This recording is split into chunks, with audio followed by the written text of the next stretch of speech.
Alright, hey guys, everything new under the sun. You're looking at a wheat penny. Now, I found this in my Airstream, and you'll see my last Airstream video was labeled this. But what's neat about a wheat penny? Well, I've never found one before. A wheat penny is a classic, iconic 21st century American coin with a face value of 1 cent that was minted from 1909 to 1956. And some sites say 1958. You'll see I have a 1958 and a 1953, I think, in the image that you're looking at here. And this is these microscopic close-ups are taken with a Olympus TG-5 in microscope mode. Pretty cool stuff. I've got various other coins here as well. But the wheat penny is also known by collectors as the wheat cent. The coin is made out of mostly copper, but steel versions of the coin were issued during World War II. I thought I'd just give a brief kind of history look at the wheat penny. What is a wheat penny? I had never found one before. Honestly, I have a metal detecting series, and like I said, I don't think I found a wheat penny before. I'll have to go look and look at my collection. But I found these pretty interesting. And of course, you can see the wheat around the side of it, and I guess that's why they call them the wheat pennies. The next image here is a close-up of the top of the wheat. This is magnified, I think, 11 times as marked on the TG-5. The TG-5 is great at close-ups. I'm also using what is it? The light guide, the LG-1, the light guide. That's a look of the top of it, the Latin. Here's the 1958 one. You can see the date, and then the 1953 date, which I know is a wheat penny for sure. They both have the wheat on them. It's close up of the Liberty. I got a couple other shots of these. Are some Canadian coins. This is a Canadian nickel from 1961.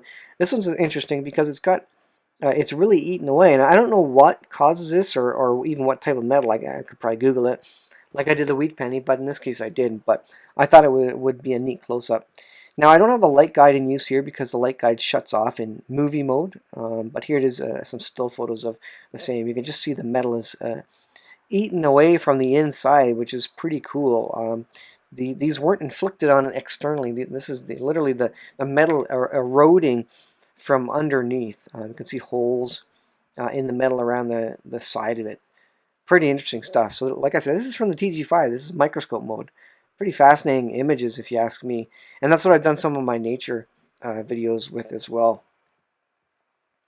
So some more images. This is still in the nickel. The next image here is a quarter, an American quarter. I think this was a 2003 quarter, but it looks a little different than what I'm used to. Okay, this is a 1964, and I think I have maybe I have two quarters here, but I also found one that shows 2003, I think, which is in the next image here. I think that's 2003, yeah, 03, I think that has.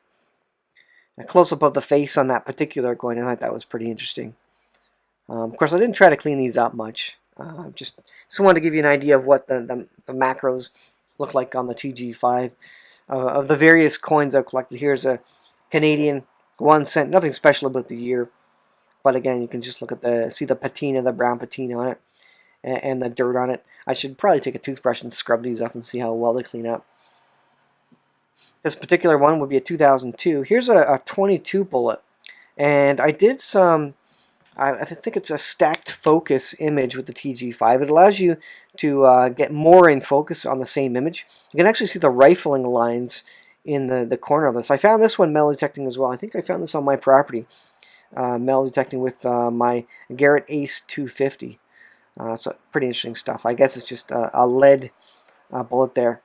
The next image is a piece of coral, and I'll leave you with this coral we found in the ocean. We live on the East Coast, and just some close-ups of the coral and some neat holes in it, and some playing with the light. So anyways, thanks for watching. I thought you might be interested in some of these macro photos from the Olympus TG-5s. We'll see you guys in the next video.